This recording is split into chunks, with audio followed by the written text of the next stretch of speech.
So, hello everyone. My friend Abhishek and me were working on this project.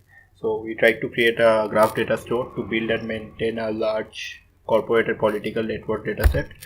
So, so we believe that the democratic government is actually consisting of various powerhouses, like the powerhouses of politicians, powerhouses of corporates. And so we wanted to study this distribution power of these among these powerhouses. So we tried to collect the data and push it into a data store. And from this data store, we wanted to extract information and show it to the public so that it enhances the governmental accountability and transparency. So here is a big picture of our entire system. At our heart, we have a data store which consists integrated information from collected from several sources and inserted after cleaning. And from this data store, we actually showed to the common mass analysis or showed them wikis or visualization, etc. We also provision for some API calls so that data technicians, data enthusiasts, journalists, they can use them for use the data for their own purpose. So the work we did actually can be uh, divided into three steps: the social network creation, wherein we collected the data; the design of power elites, wherein we designed a web app; and the visualization analysis, wherein we analyze the results given by our system. So to begin with, these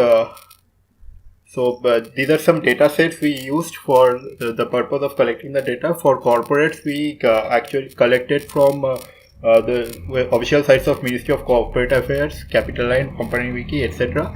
For political data, we look at MyNeta, which is a website by Association for Democratic Reforms, and the Lok Sabha Rajya Sabha websites.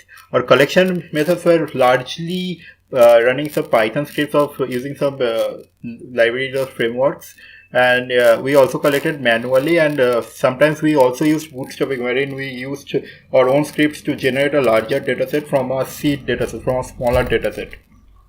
So after the data has been collected, the main issue remains that of modeling the data. So for modeling, we have used a graph database as our core data store. So why graph database? Because it stores relationships at a physical level. So giving queries on relationships is much easier, unlike in relational database where we had to give nested joins, complicated SQL queries to do the same. And moreover, the Neo4j graph database is NoSQL, so we can allow data with varied attributes. So here we see a small representation of the graph database where we have objects like entities and relationships. Each entity and relationship has got some labels and some properties. So there are some common labels of the entities like the entity label, and some common properties like the name, UID, aliases not shown here, and there are properties like rel ID for the relations also.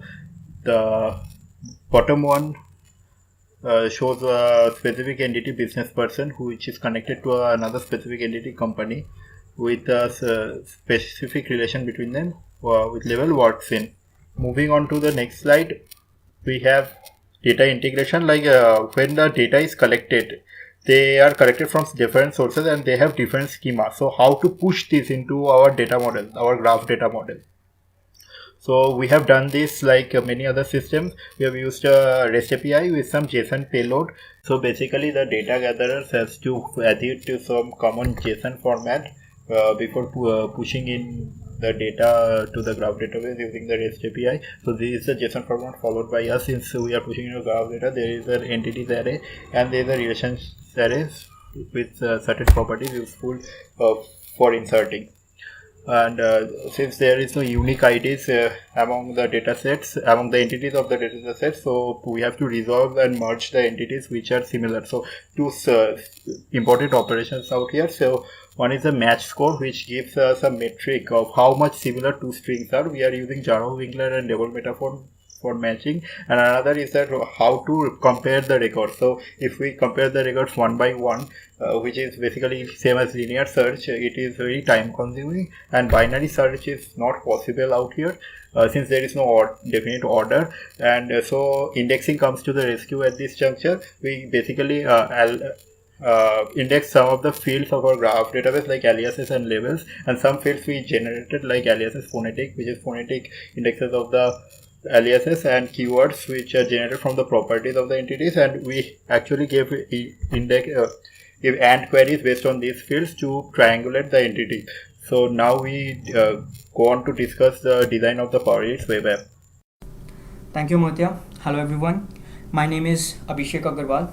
See, what we are interested in the long run is to have a single, non-duplicated, integrated graph of different connections between the top 1% of the Indian economy. And we want to be able to incrementally update this graph with authenticated new information from time to time. Let's call this primary data source as the core data store.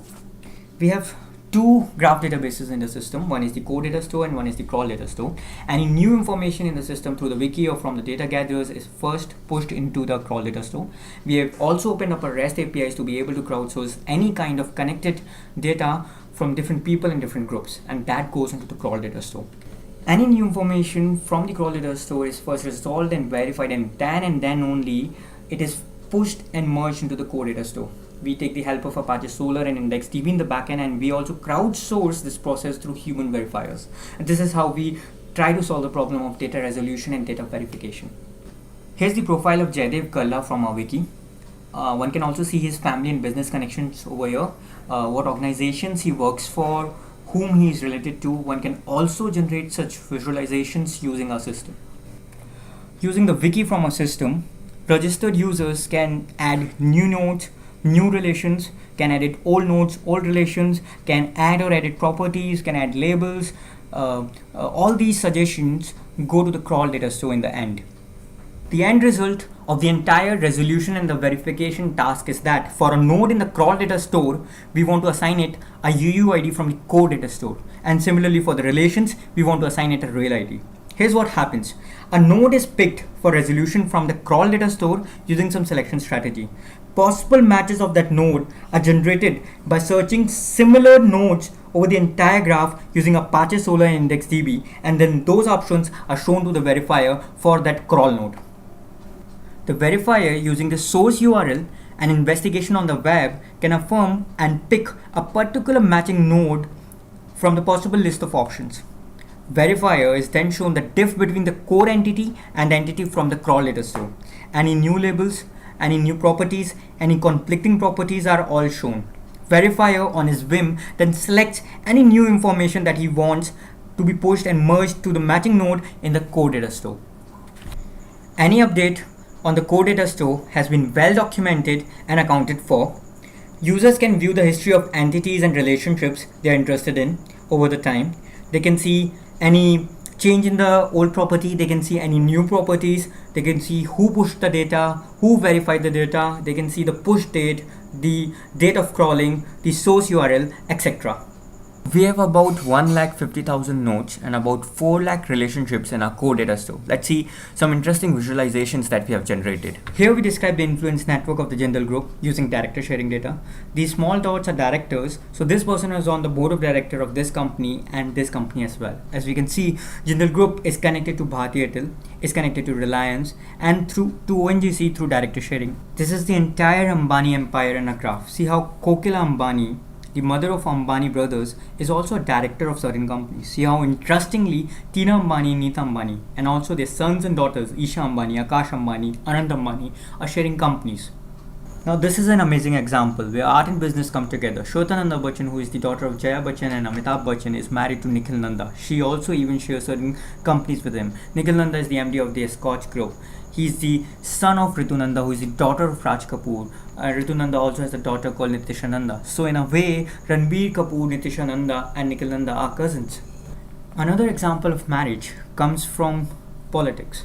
Tej Pratap Singh Yadav, grandnephew of Mulayam Singh Yadav, married Raj Lakshmi Yadav, who is the youngest daughter of Lalu Prasad Yadav. Not only marriage, people also form big relations through dating across powerhouses. Here we see how Preeti Zinta dated Nes Wadia some time back and was on the board of directors of Kings 11 Punjab with him.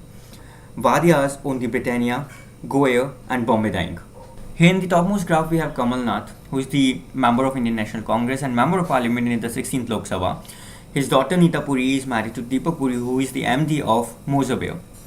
Also, in the bottommost graph, we have the first family of Indian politics, Sonia Gandhi, son Rahul Gandhi, daughter Priyanka Gandhi, and her husband Robert Vadra, and his companies over here.